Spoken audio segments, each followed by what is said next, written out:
I've been a fan of mini PCs for several years now. I'm one of those people that has a computer in just about every room of the house, and saving on the power bill as well as space is very important to me. I've been using decommissioned shuttle PCs and NUCs for years, but they are really starting to show their age. The NUC units use an i5-3427U mobile CPU, which is soldered to the board, limiting upgrade potential. A dual-core processor just isn't what it used to be, even if it does have hyper-threading. The only NUC remaining in service is my game server, but I plan to upgrade it soon. The shuttle PCs did have a socket for upgrading the CPU, which I often did to either an i5-3570S or an i7-3770S. The shuttle PCs also had a few other advantages. Dual onboard network interfaces are a plus, not just for running something like pfSense as a router, but in my case, connecting to multiple networks. I don't like my Windows 7 or earlier PCs connecting to the internet, as well as my Reolink security cameras. I keep them on a separate network that only has local access. Many of my PCs connect to both networks so they are able to access the internet, as well as directly monitor my cameras. I also like that these units had dual hardware serial ports. I often use them for older LEGO devices such as the DAC Control Lab or IR Tower for programming RCX microcontrollers. While there is a USB version of the IR Tower, it never receives 64-bit drivers, so the serial tower is the only option for modern PCs. The shuttle PCs also had a few drawbacks, most notably the poor implementation of USB 3. I finally found a driver that worked, but sometimes the ports would just stop working. The CPU fans had died long ago, and I often just kept the lid off and mounted a 120mm fan using zip ties. Not the best idea for keeping the dust out. They were also limited to just 16GB of DDR3 memory, which is fine for some cases, but not all. I recently watched a video on the channel Hardware Haven talking about the HP Mini PCs that are flooding eBay. This is a channel I've really come to enjoy, and he's earned some major bonus points for making his own music for use on the channel, which you are listening to now.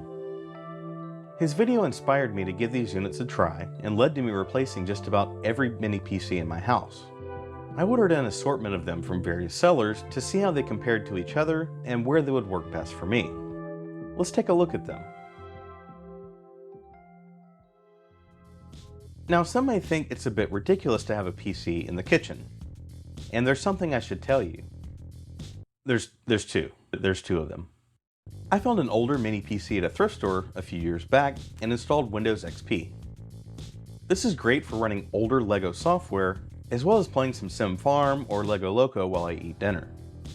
Next to that, I have an Elite Desk 800 G3 with an i5-6500 and 8GB of RAM. I mostly use this PC for ordering stuff online, looking up recipes, or watching Plex or YouTube. I'm currently dual booting Linux Mint 21.3 and Windows 10. Since deploying this PC, I've only used the Linux side, but wanted to still have access to Windows for programs like Brick Automation Project, so I can control my LEGO trains when making videos. There seems to always be at least one program that stops me from using Linux full time. I purchased two of these 800 G3 units for $100 shipped, but this is a good time to mention the hidden costs associated with these units. Firstly, this lot did not include power supplies. This is something you should always check for.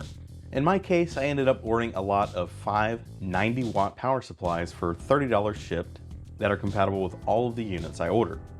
It never hurts to have a spare. Some other things to consider are if the unit comes with an SSD or M.2 drive, if it even has the hard drive caddy if you plan on using a 2.5-inch drive, and what Flex I/O board is included. Most of the units I bought had the DisplayPort add-in board. This was pretty much useless to me since the units I ordered already have 2 DisplayPorts built in. Most of my monitors only have HDMI inputs, so I either had to use a DisplayPort to HDMI adapter or purchase an HDMI Flex I/O board from eBay, which adds to the final cost. I also often use KVM switches that use HDMI or multiple monitors, none of which have a DisplayPort input. I will say I am a fan of the Flex I/O board option.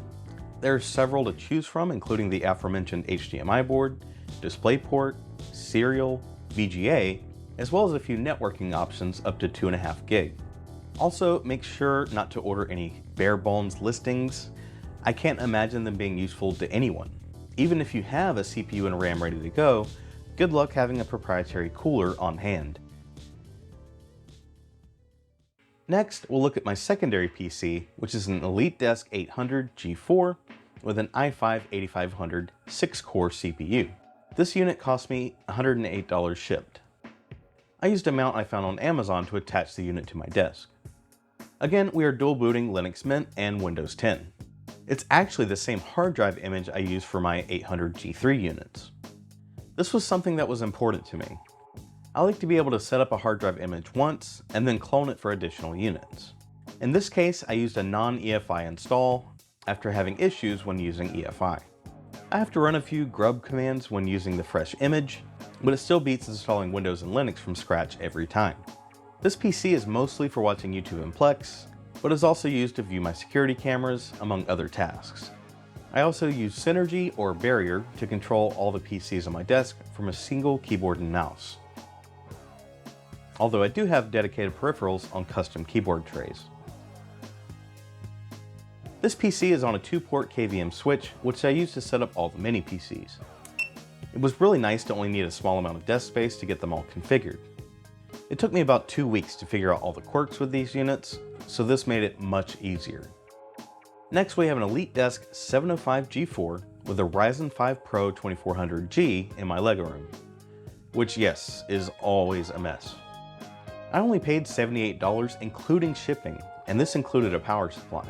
I used the Serial Flex IO board for use with older LEGO peripherals. I'm already missing the dual serial ports on the old shuttle PCs, but this upgrade was definitely needed. For this unit, I had to boot using EFI or the integrated video would just fail to load. It would boot sometimes, and then when doing a soft reboot, it would just hang on a black screen. It didn't seem to matter whether I was using Linux or Windows. I ended up using a 2.5-inch SSD for Linux and an M.2 drive for Windows. There is a lot of LEGO software I'll need Windows for, so dual booting was a must. I was able to get Bricklink Studio running on Linux, but there are a few shortcomings, as there almost always are when running Windows programs on Linux. For example, I won't be able to do any renders of my builds, but I usually do that on my main PC anyways. I just need to be able to open up Studio files to see how something is built. This PC is also used for joining StreamYard calls or sometimes recording with OBS. It should have plenty of horsepower for these tasks and more. Next, let's head down to the workshop where I installed the other 800 G3 unit. This PC doesn't really need much horsepower. It needs to display my cameras, play music, and the occasional video. I also use it for simple tasks such as downloading drivers or firmware for devices that are too old to trust with internet access or configuring network switches.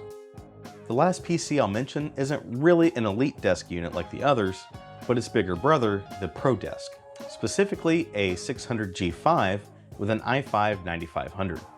For now, it has taken the place of my Unraid test rig that I made a video on recently. It has a 1TB hard disk and a 500GB SSD cache drive. There's no parity on the 1TB hard disk, but nothing important is stored there.